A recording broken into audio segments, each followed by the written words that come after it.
Hey, Mason here with my next build of the league in SSF, and I've decided to try a parry focused Huntress build. Every single league in the patch notes, I see them buffing parry or buffing something around it constantly, and then I go to YouTube and I don't see a single person playing parry at all, obviously because you actually have to parry the boss and you have to actually know the boss attacks. But there's something interesting about parry that I didn't personally know until I had a look into this, is that you can actually, parry debuff gives a target 50% more attack damage taken. That's a big number, right? And there's actually nodes on the tree over here and over here, as well as up here, that give parry debuff magnitude. What this results in is my parry debuff making mobs take 104% more attack damage, in this case, for 3.36 seconds. So that's a pretty big number, and so I thought I would give this a test to see if it's actually viable as a build.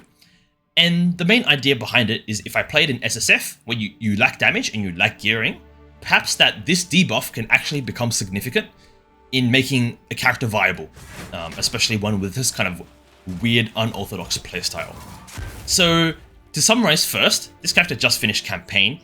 Is this character good? I don't know yet, but the damage in campaign was surprisingly high for how much shit I hear about parry being bad. The parry debuff magnitude seems very significant, and I've decided to pair this with Explosive Spear. The main reason why I decided to pick Explosive Spear is because it actually ignites the enemy. So it got buffed this league, and the main key thing is that it says here that it leaves ignited ground that lasts for 8 seconds, and the ignited ground deals damage although dealing the explosion damage. What this means, what I see with this is if I parry the boss and I throw a spear on them during the parry, where they have the 100% more damage taken, the ignited ground should snapshot because it's snapshotting with the explosion damage, which is being 50% more. At least I think it should. And so this is probably one of the better suitable skills for combining with parry due to the way it may snapshot. I'm not 100% on this one. The reason why I'm not 100% is because it leaves ignited ground. It doesn't ignite the boss. So there may be some testing required here. That's why I've picked Explosive Spear. Mainly because it's very, very high alpha damage. When I mean alpha, I mean like you throw the spear, it does a ton of damage immediately, which makes it very good to fit in parry windows. And the other issue is that spears don't really have that many great options for single target.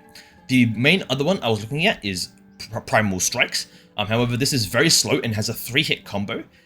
Stuff like Stormlance, potentially, but that requires you to pre-set up, and you're already parrying for your pre-set up, basically. You don't want to have to stack up Stormlances and then parry. Like, there's a lot of work there.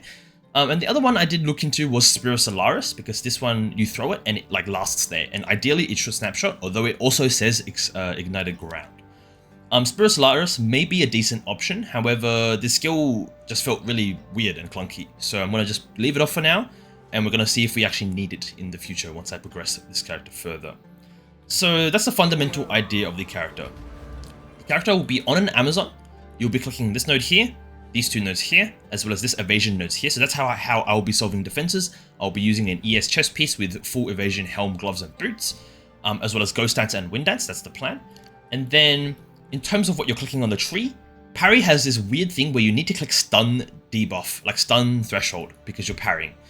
If bosses hit you too hard, you just get a heavy stun and you fall on the floor. So in order to compensate for that, clicking some stun threshold here, and we're clicking some stun threshold here. And I think there's a little bit around here somewhere. I forgot where, but there's some random bits on the tree. But right now with this tree, this is not optimized. I personally think that you can drop some stun threshold and you'll be fine on bosses because I'm never getting heavy stunned on them. So that will allow me to open up some more damage, as well as this bit down here is very, very unoptimal. I'm going to be looking for something better to put here.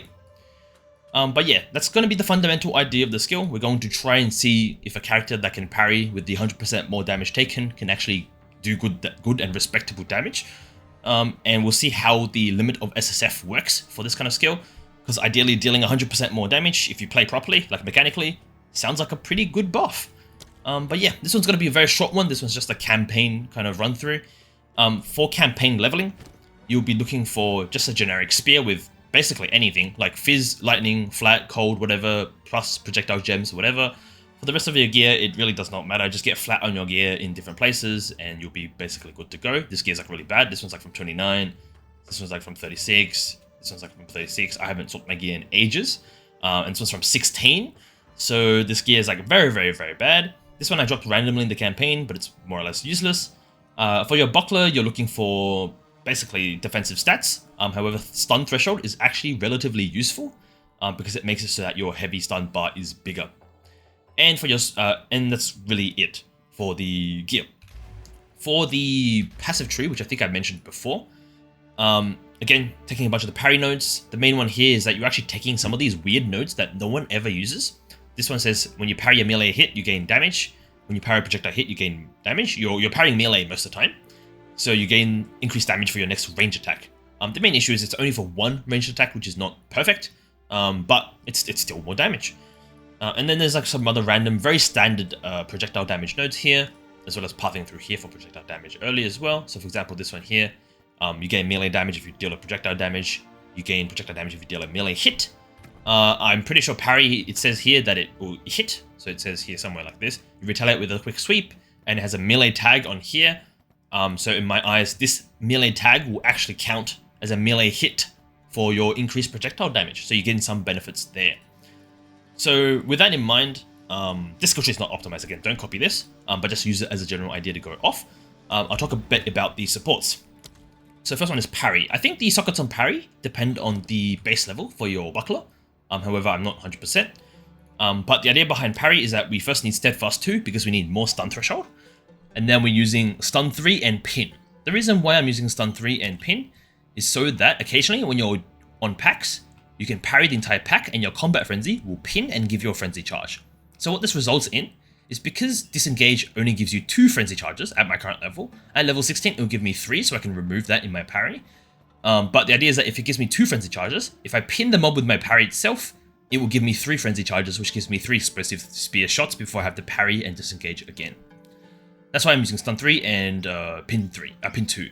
But once you get disengaged to level 16, it actually gains an extra frenzy charge here, which means you don't need these 2 spots. So I'll look to put some other stuff in here. Next thing is disengage. This is your primary frenzy charge generator on bosses and literally everything. The main idea is that first you walk up to a pack, you parry, you disengage, and disengage is combined with impact shockwave and stun 2. What this results in a very similar effect to the way Bone Shatter works, because on this gem itself, it actually says that it consumes a parry debuff on hitting enemies to release a shockwave, and that grants you a frenzy charge. So it releases a shockwave already that does a small amount of damage. Okay, keep that. So it does a small amount of damage, and that shockwave can stun because we have stun 2. It also does physical damage, and impact shockwave, when you heavy stun a mob, it will pop another shockwave, which will then have the same effect that Rolling Slam Bone Shatter has, or whatever and Bone Shatter has. Basically the same idea. We're using Charge Infusion here. However, you can take this out as soon as you get your disengage to level 16, or if your parry pins consistently enough. Sometimes it doesn't pin, so I have this in here anyways. But yeah, once disengage gets to level 16, it gets an extra frenzy charge on parry, which means you don't need charge for fusion anymore. The other source of power, frenzy charge gen we have here is just the Cull of the Weak. This skill is really awkward to use, to be honest, and I mostly use it for culling strike on bosses. But it does give you some frenzy charges every now and then, so you can use it when you see the mark on the mobs. And I'm combining it with this over here, which is just, I don't really know how good this is, but it gives a little bit more attack damage when you cull an enemy. The next thing is the main DPS skill, Explosive Spear. So Explosive Spear, one thing I will just point out is that this limit here actually increases based on the level of the gem. So you'll start with 1 and it will feel absolutely awful, because when you throw a new Explosive Spear, it overwrites the previous one. You see, this one gets overwrites, so it doesn't explode, right? So at 1 support, 1 limit, it's like absolutely super awful. But once you get it to a high level, it gets to 2, where it's like, okay. And then once you have your Frenzy Charge stuff with the parry and the disengage, you actually just don't need to wait for the timer. So I can't really show this right now, because I don't have any Frenzy Charges. But the idea is that when you throw it, it sits there and explodes. But if you have a Frenzy Charge, it draws a giant X, and it immediately explodes, which is basically your main source of damage. So if over here, it says, right here, he's going to throw it with a Frenzy Charge, so he parried, then he disengaged, and then he throws it, throws a giant X on the floor. That's basically the general idea of why Explosive Spear. It throws a big-ass X, which helps you with clear. And the support for Explosive Spear, Elemental Armament for more elemental damage, Retreat, because we can actually use this now because we're parrying for melee hits. So when we parry, we get 25% more projectile damage. And then also this is melee, by the way. This one here is melee too. So when you disengage, you also get that bonus for 8 seconds.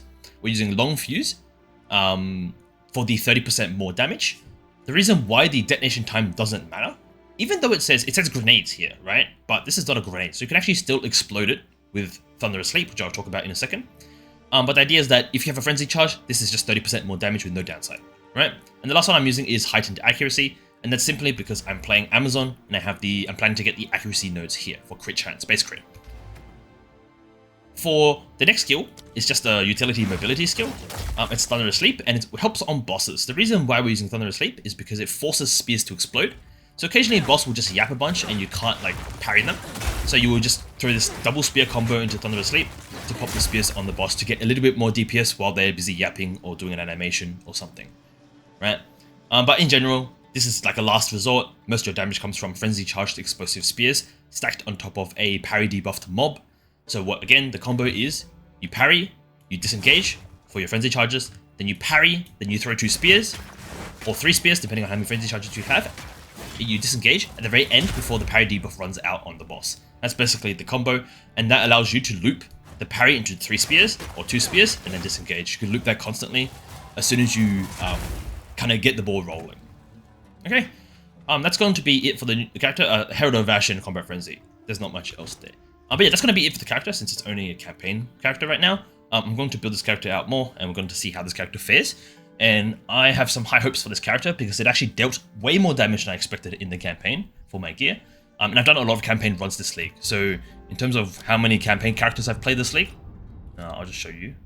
So I've done 3 characters, aside from 4 characters, including my league starter, and this character right here. So I've done 5 campaign runs, albeit not to very high level. So this is level 49, that was the highest one where I played Plants, Act 4. These 2 were in Act 2. So I have a general idea of how much damage I was dealing for most of these characters, and this character dealt quite a large amount of damage for what I was expecting. Okay, that's going to wrap it up for this video. This is going to be an experiment. I don't know if this is good or bad, but it seemed interesting to me, and we'll see how this character turns out. Cool, thanks for watching.